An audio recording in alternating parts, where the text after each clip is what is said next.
Turn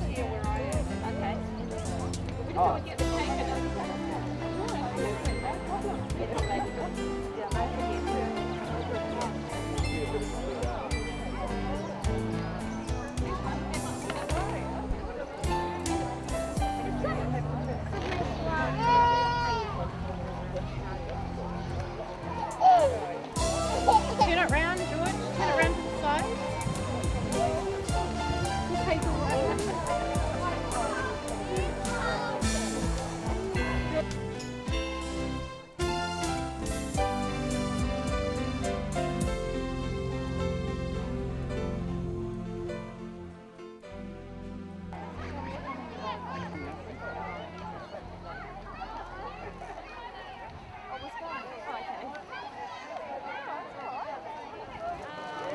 All the children on the rug.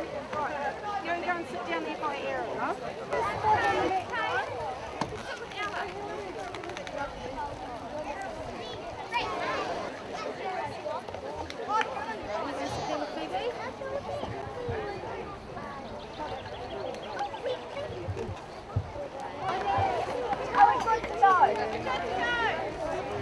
Okay, I'm going to put on my loudest, windy voice now.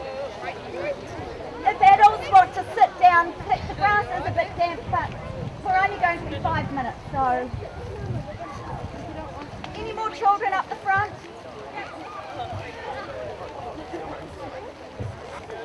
Okay, this is one of those days when the children are going to remind us what Peter Pan is all about.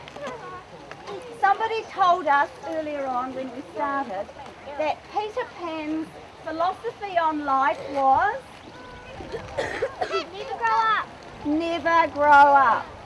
Thank you. So there's a little bit inside of us that doesn't have to grow up, and that's what we're going to be reminded about today. So we're just going to very briefly tell you a little bit about Peter Pan, just in case you big guys have forgotten. So, Peter Pan was married to, no, Peter Pan lived with Wendy, and today I am Wendy. So I'm telling her story, whatever that might be. And we lived in Neverland. And in Neverland it was a place of magic. And for the adults, what we want to share with you today is there are 2 words for magic. One is what us kids use, the other word is a big word, and we're going to teach it to the children, and it's called synergy. Can you say that? Synergy!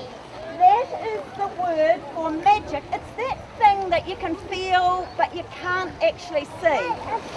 And normally you feel it in here.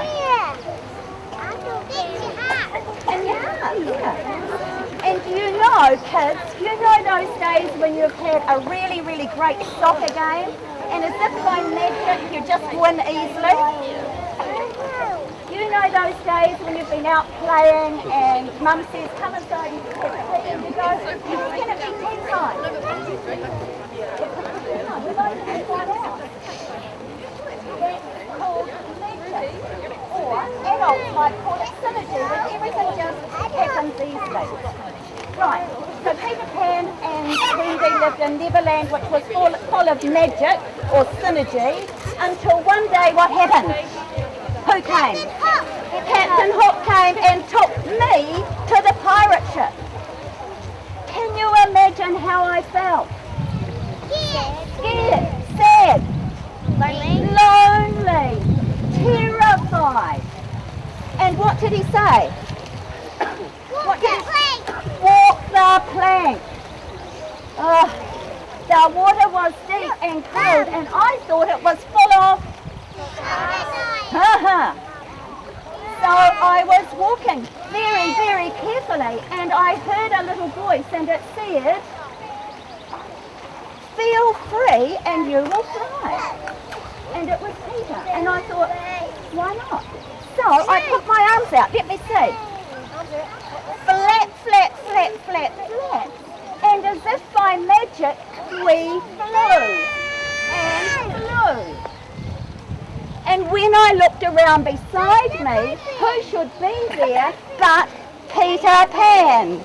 And we flew and we flew and we flew to Oamaru. For you, we were so exhausted that we slept for 7 whole days and nights. But when we woke up, the garden didn't look like this. Remember, 50 years ago, it was pretty different. But it did have one great big tree stump in the middle of the garden. And that's what we played on. So we got up on top of the tree stump, and as if by magic, all our friends from Neverland arrived there as well. Tell me who they were. Tinkerbell, fairies, frogs, mice, rabbits, and all the birds you can think of. Peter Pan's favourite instrument was do you know what what music he played? A flute. Does anybody know what a flute sounds like? Okay, so Peter Pan used to play his flute a lot. And we had great fun. In fact,